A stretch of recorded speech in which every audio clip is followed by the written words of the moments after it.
My name is Eric Kirk. I'm a personal injury attorney in Baltimore, Maryland.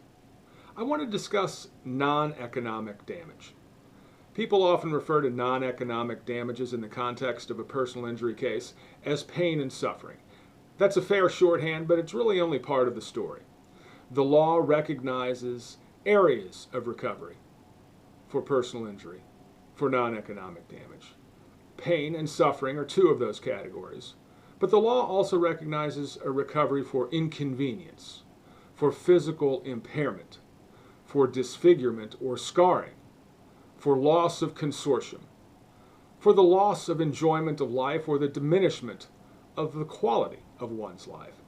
I've found in 20 years as a personal injury attorney that this is perhaps the most difficult component of a personal injury claim, and that is conveying, whether that's to a claims adjuster for an insurance company, to a judge in a bench trial, or to a group of jurors in a jury trial, the true nature and extent of my client's pain and suffering, the true nature and extent of their non-economic loss. It's a nebulous concept. It's an intangible concept, and it is a highly personal concept.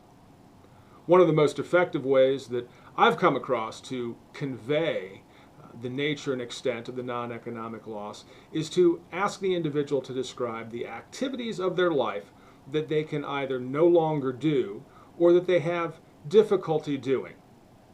Things that they once enjoyed, whether those are hobbies, sporting activities, chores, events around the house, work activities, or other social activities that they are prohibited from doing altogether by their injury, or that they can no longer do as well, or perhaps it takes them longer to do it, or perhaps they pay for it the next day with stiffness and increased pain.